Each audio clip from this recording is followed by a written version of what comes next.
Very Old Man with Enormous Wings. Gabriel García Márquez is working within a tradition he largely founded called magical realism, which is very much like it says, a part of the tradition of realism, where things are all very grounded, things are all very recognizable, things are often a critique of social conditions, often anchored in the perspective of poverty. But then in magical realism, all of that is suddenly twisted with a sudden supernatural element, a kind of weirdness to it that, boy, I never saw that coming. That doesn't happen every day. It's the contrast between what does happen every day, realism, and what unprecedented, something weird that just sort of lops in there. And what magical realism does is it tends to, it brings it all together in a very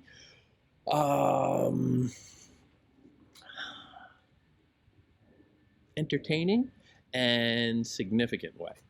So, Very Old Man with Enormous Wings, it's identified, subtitled as A Tale for Children. Whenever anybody tells you, oh, well, this is just kid stuff, this is just a tale for children, don't believe it, because that is them just trying to say, well, yeah, don't think about it too much. This is just silliness. Oh, I'm just making stuff up. Don't worry about it.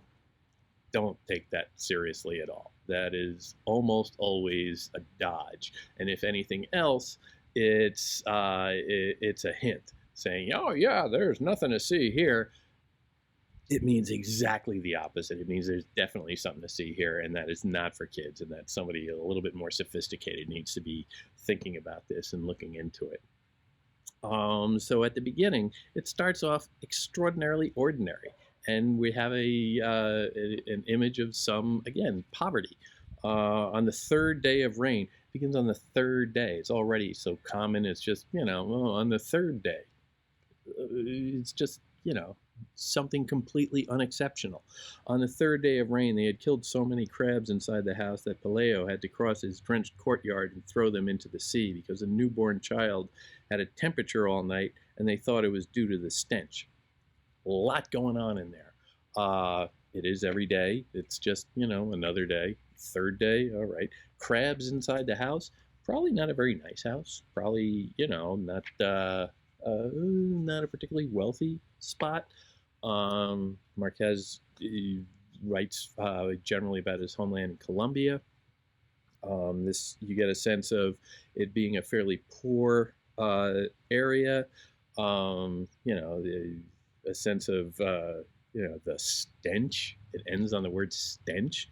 The world had been sad since Tuesday.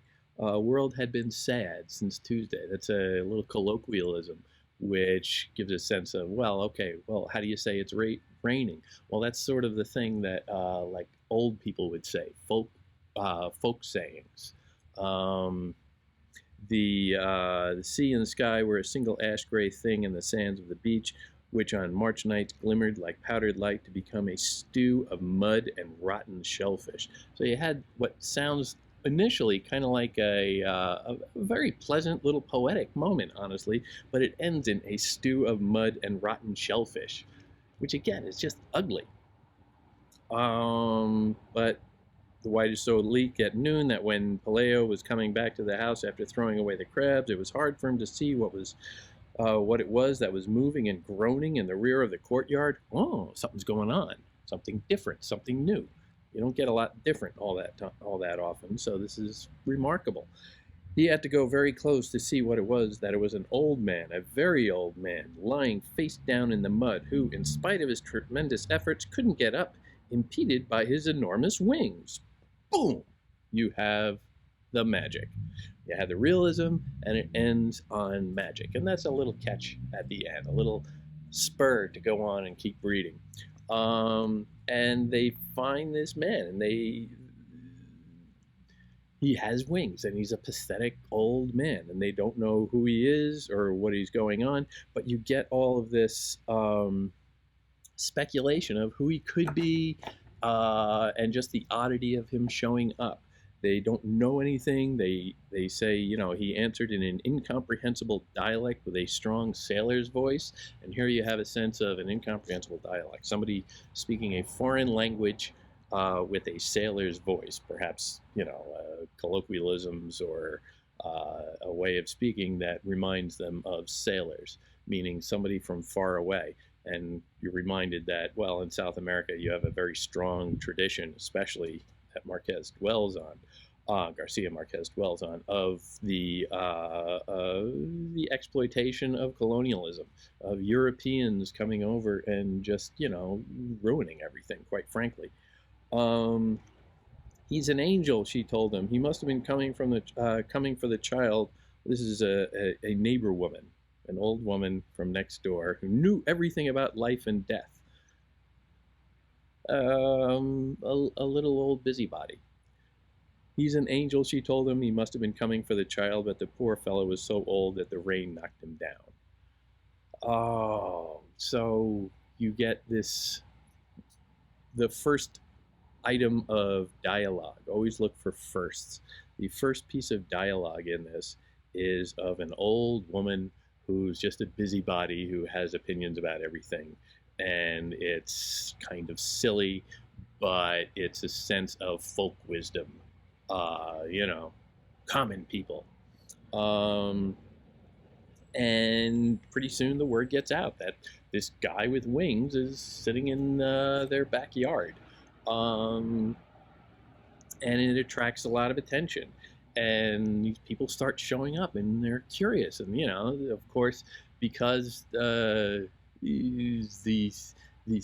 element of magic in their lives is somewhat suspicious, and they don't really dwell on, you know, the unreality of it, the mystery, the potential transcendental quality to it. They actually start throwing stuff at him, teasing him. Ah, look at him! Yeah. It's not humanity at its finest when confronting some element of mystery. We think we know everything. We tend not to. The church comes in. The local priest comes in, and he starts speaking to the angel in Latin. Doesn't understand why he doesn't understand that. You know, well, if he is an angel, he would understand Latin, because Latin is God's tongue. No, not really. And he says, and it's very funny, the church is very much not one of the people. The father is not one of the people. He is probably from Spain, and he has he doesn't interact with any of the people. But he immediately says, "Well, I need to write to Rome and figure out what we're going to do. I'm going to write to the Vatican, and the Pope will tell me what I should do in this." So he rushes off, writes a letter, and then spends the rest of the story just waiting for a reply, which never comes. He is more separate from the people, but very closely attenuated to the Vatican and the church hierarchy. He is not part of the people at all, and he really offers nothing. At one point, the bustle in the courtyard becomes a little overwhelming, and, quote, they had to call in troops with fixed bayonets to disperse the mob, which is another sign of South America's troubling history with tyrants and dictators and the militaristic mechanisms that they bring to bear to keep themselves in power. And this little element is jostling around in there, and nobody's, again, really coming at this and speculating as well, you know, what is with this, what's with this wing, what's with the wings? Everybody just sort of accepts that and moves on, and they just start taunting him. And the story itself doesn't dwell on the miraculous quality of this much at all. You know, a traveling carnival arrived with a flying acrobat who buzzed over the crowd several times, but no one paid any attention to him because his wings were not those of an angel, but rather of a sidereal bat. I don't know if I pronounced that correctly. All of these people show up and they start, they're completely unconsumed or unimpressed by the wings themselves. They're just sort of, hey, look, it's a freak. And that's all it is. And the couple who has them there, they start charging admission. They're making money off of this. It's very coarse. It's very crass. Um, and through it out, the guy with the wings is just sort of sitting there. He can't talk to anyone, and he doesn't seem to do much. And he's just a very ordinary old man. They say at one point that he didn't seem to eat much, but it, you know that's kind of what old men do. They don't eat that much, and it says very clearly in this translation by Gregory Rabassa, one of the greats. His only supernatural virtue seemed to be patience. And who does that make you think of? He's just sitting there enduring it. And all of these people are coming up and taunting him. And he just, it's an interesting little nugget that they plant there in the middle of the paragraph. His only supernatural virtue seemed to be patience, enduring. The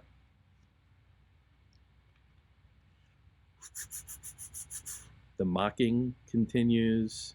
They're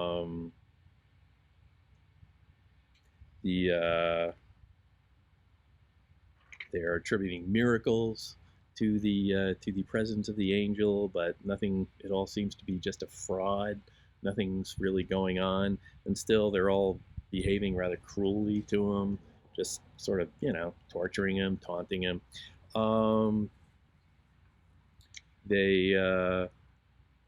The owners of the house had no reason to lament, it says.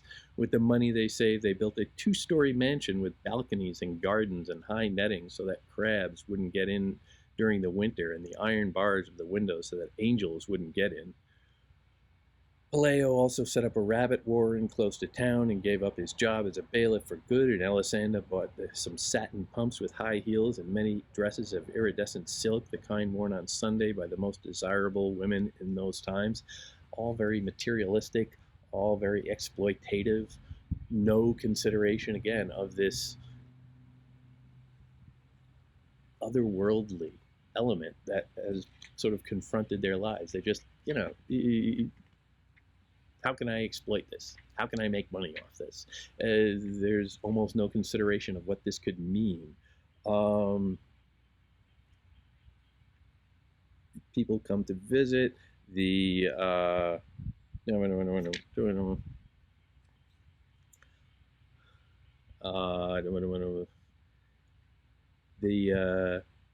old man seems to be getting a little bit better towards the end, and he seems to again, more references to being he utters tongue twisters of an old Norwegian in Colombia. That's interesting. But clearly, again, colonialism going there. References to him singing sea chanties. He gets better. He heals somewhat, and he tries to fly away. And Elisenda, the woman, the wife, goes and tries to wrestle him back, but he gets away. And he flies off. She kept watching him even when it was through, even when she was through cutting the onions, and she kept on watching until it was no longer possible for her to see him, because then he was no longer an annoyance in her life, but an imaginary dot on the horizon of the sea. He flies off, and it seems to resonate with her that maybe something is lost. She's sitting there staring as he flies away, and maybe there's nothing that concrete, but why would you sit there and stare at something if it means nothing? It's like, well, maybe what's going through her head right there? Maybe she's thinking, well, what did that mean? What was that? An angel? Was that evidence of God? Was that, again, you go back to that line of, his supernatural quality was patient. Was that evidence of Christ? Is that what Christ would expect if he showed up here? Christ was a freak in his own right. Would he be treated that way now? Would ordinary people, the peon, the villagers, would they just laugh and scorn him? Would his miraculous nature mean anything at all? Would it have any value, any purpose? Or would they just scorn him, taunt him, torture him, belittle him, focus on not his representation of divinity on earth, but on his oddity within earth?